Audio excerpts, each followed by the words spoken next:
ಶಾಂತಿ. ದಿನಾಂಕ ಆಗಿದ್ದೆ 6/7/2025. ಸಂಕಲ್ಪ, ಸಮಯ ಮತ್ತು ಮಾತಿನ ಉಳಿತಾಯದ ಸ್ಕೀಮ್ನ ಮೂಲಕ ಸಫಲತೆಯ ಉತ್ಸವವನ್ನು ಆಚರಿಸಿ ನಿರಾಶರಾಗಿರುವ ಆತ್ಮಗಳಲ್ಲಿ ಆಶಾದೀಪವನ್ನು ಬೆಳಗಿಸಿ.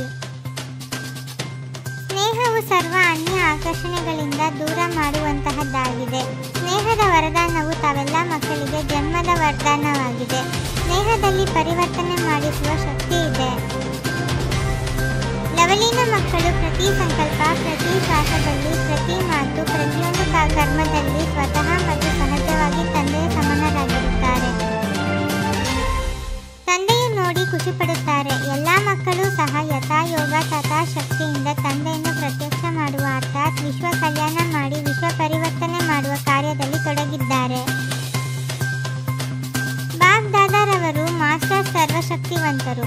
ತಂದೆಯ ಸಮಾನ ಉಮ್ಮಂಗ ಉತ್ಸಾಹದಲ್ಲಿರುವಂತಹ ಆಲ್ರೌಂಡ್ ನಿಸ್ವಾರ್ಥ ಬೇಹದ್ದಿನ ಸೇವಾದಾರಿ ಮಕ್ಕಳಿಗೆ ಪದಮಾದಷ್ಟು ಶುಭಾಶಯಗಳನ್ನು ನೀಡುತ್ತಿದ್ದಾರೆ. ಬಾಬ್ ದಾದಾರವರಿಗೆ ಹೆಮ್ಮೆ ಇದೆ. ಮಕ್ಕಳ ಪ್ರತಿ ಯಾವ ಹೆಮ್ಮೆ ಇದೆ ಎಂದರೆ ಇಡೀ ಕಲ್ಪದಲ್ಲಿ ಯಾವ ತಂದೆಯ ಪ್ರತಿ ಮಗುವು ಸ್ವರಾಜ್ಯಾಧಿಕಾರಿ ರಾಜರಾಗಿರುವಂತಹವರು ಯಾರೂ ಇರಲು ಸಾಧ್ಯವಿಲ್ಲ. ಪ್ರತಿಯೊಬ್ಬ ಮಗುವಿಗೆ ತಂದೆಯು ವಿಚಿತ್ರ ದರ್ಪಣ ಕೊಟ್ಟಿದ್ದಾರೆ. ವರ್ತಮಾನ ಸಮಯದಲ್ಲಿ ಯಾರೆಷ್ಟು ಸ್ವರಾಜ್ಯಾಧಿಕಾರಿ ಆಗಿದ್ದಾರೆಯೋ ಅದರನುಸಾರ ವಿಶ್ವದ ರಾಜ್ಯಾಧಿಕಾರಿಗಳಾಗುತ್ತಾರೆ. ಬಾಬ್ ದಾದಾ ಪ್ರತಿಯೊಬ್ಬ ಮಗುವಿಗೆ ಸ್ವರಾಜ್ಯ ಅಧಿಕಾರಿಯ ಸ್ವಮಾನವನ್ನು ಕೊಟ್ಟಿದ್ದಾರೆ. ಮಾಸ್ಟರ್ ಸರ್ವಶಕ್ತಿವಂತರ ಬಿರುದು ಸಹ ಎಲ್ಲ ಮಕ್ಕಳಿಗೆ ತಂದೆಯ ಮೂಲಕ ಸಿಕ್ಕಿದೆ. ಯಾವ ಸಮಯದಲ್ಲಿ ಯಾವ ಶಕ್ತಿಯನ್ನು ಆಹ್ವಾನ ಮಾಡುತ್ತೀರೋ ಆ ಸಮಯದಲ್ಲಿ ಪರಿಶೀಲನೆ ಮಾಡಿಕೊಳ್ಳಿ. ನಾನು ಮಾಲೀಕನಾಗಿ ಆಸನದ ಮೇಲೆ ಸ್ಥಿತನಾಗಿದ್ದೇನೆಯೇ? ಪರಮಾತ್ಮನ ಅಥಾರಿಟಿ ಆಗಿದೆ ಅಂದ ಮೇಲೆ ಅಥಾರಿಟಿ ಮತ್ತು ಅಧಿಕಾರ ಈ ಸ್ಥಿತಿಯಲ್ಲಿ ಸ್ಥಿತರಾಗಿ ಯಾವುದೇ ಶಕ್ತಿಗೆ ಆಜ್ಞೆ ಮಾಡಿ ಆಗ ಅದು ಆಯಿತು ಪ್ರಭು ಎಂದು ಹೇಳಿ ಹಾಜರಾಗಿ ಬಿಡುವುದು. ಸರ್ವಶಕ್ತಿಗಳ ಮುಂದೆ ಈ ಮಾಯೆ, ಪ್ರಕೃತಿ, ಸ್ವಭಾವ, ಸಂಸ್ಕಾರ ಎಲ್ಲವೂ ದಾಸಿಯಾಗಿ ಬಿಡುತ್ತದೆ. ಮಾಲೀಕರು ನಮಗೆ ಆಜ್ಞೆ ನೀಡಲಿ ಎಂದು ತಾವು ಮಾಲೀಕರಿಗಾಗಿ ಕಾಯುತ್ತಿರುತ್ತದೆ. ಸಮಯದಲ್ಲಿ ಕೆಟ್ಟ ಕಾರ್ಯವನ್ನಂತೂ ಮಾಡುವುದಿಲ್ಲ, ಆದರೆ ಜಮಾ ಸಹ ಮಾಡಿಕೊಳ್ಳುವುದಿಲ್ಲ. ಕೇವಲ ಇಂದು ಏನು ಕೆಟ್ಟದ್ದು ಮಾಡಲಿಲ್ಲವೆಂದು ನೋಡಿಕೊಳ್ಳುತ್ತಾರೆ, ಆದರೆ ಇಂದು ಏನನ್ನು ಜನ್ಮ ಮಾಡಿಕೊಂಡೆನು. ಇದು ಅತಿ ಕಡಿಮೆ ಸಮಯವಾಗಿದೆ. ಇದು ಪುರುಷೋತ್ತಮ ಕಲ್ಯಾಣಕಾರಿ ಜಮಾ ಮಾಡಿಕೊಳ್ಳುವ ಸಮಯವಾಗಿದೆ. ಈಗಿಲ್ಲದಿದ್ದರೆ ಎಂದಿಗೂ ಇಲ್ಲ. ಇದು ಪ್ರತಿಗಳಿಗೆ ನೆನಪಿರಲಿ.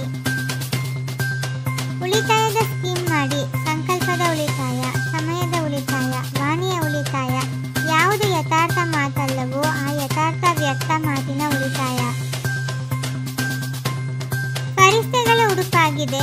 ಬೆಳಕಿನಿಂದ ಹೊಳೆಯುವ ಉಡುಪು, ಮಿಂಚುವ ಉಡುಪು. ಈ ಶರೀರ ಬಾಣದ ಮಣ್ಣಿನ ಉಡುಪನ್ನು ಧರಿಸಬೇಡಿ, ಹೊಳೆಯುತ್ತಿರುವ ಉಡುಪಾಗಿರಲಿ. ತಂದೆಯ ಮೇಲೆ ಬಲಿಹಾರಿಯಾಗುವವರು ಎಂದೂ ಅಂದರೆ ಸೋಲ್ ಅನುಭವಿಸಲು ಸಾಧ್ಯವಿಲ್ಲ. ಒಂದು ವೇಳೆ ಸೋಲ್ ಅನುಭವಿಸಿದರೆ ಬಲಿಹಾರಿಯಾಗಿಲ್ಲ ಎಂದರ್ಥ. ದಿನ ಪ್ರತಿದಿನ 4 ಕಡೆ ಮನುಷ್ಯಾತ್ಮರಲ್ಲಿ ನಿರಾಶೆಯು ಹೆಚ್ಚುತ್ತಾ ಹೋಗುತ್ತಿದೆ. ಆದ್ದರಿಂದ ಬಲೆ ಮನಸ್ಸಿನಿಂದಾದರೂ ಸೇವೆ ಮಾಡಿ, ವಾಚಾರಿಂದಾದರೂ ಮಾಡಿ, ಸಂಬಂಧ ಸಂಪರ್ಕದ ಮೂಲಕವಾದರೂ ಮಾಡಿ. ಭಾರತದ ನಿರಾಶರಾಗಿರುವ ಮನುಷ್ಯರಲ್ಲಿ ಆಶಾದೀಪವನ್ನು ಬೆಳಗಿಸಲು ಬಯಸುತ್ತಾರೆ. 4 ಕಡೆ ಮನುಷ್ಯಾತ್ಮರ ಮನಸ್ಸಿನಲ್ಲಿ ಆಶಾದೀಪವು ಬೆಳಗಲಿ. ಯಾವಾಗ ವಿಜ್ಞಾನವು ಲೈಟ್ ಹೌಸ್ನ ಮೂಲಕ ದೂರದವರೆಗೆ ಪ್ರಕಾಶವನ್ನು ಕೊಡುತ್ತದೆ ಅಂದ ಮೇಲೆ ತಾವು ವೈಬ್ರೇಷನ್ ಹರಡಿಸಲು ಸಾಧ್ಯವಿಲ್ಲವೇ? ಕೇವಲ ಮಾಡಲೇಬೇಕೆಂದು ದೃಢ ಸಂಕಲ್ಪ ಮಾಡಿ ಬ್ಯುಸಿಯಾಗಿರಿ. ನಡೆದಾಡುತ್ತಾ ತಿರುಗಾಡುತ್ತಾ ಮನಸ, ವಾಚ ಇಲ್ಲವೇ ಕರ್ಮನ ಸೇವೆ ಇಲ್ಲದೆ ಇರಲೇಬಾರದು ಮತ್ತು ನೆನಪಿಲ್ಲದೆಯೂ ಇರಬಾರದು. ನೆನಪು ಮತ್ತು ಸೇವೆ ಸದಾ ಜೊತೆಯಲ್ಲಿರಲಿ.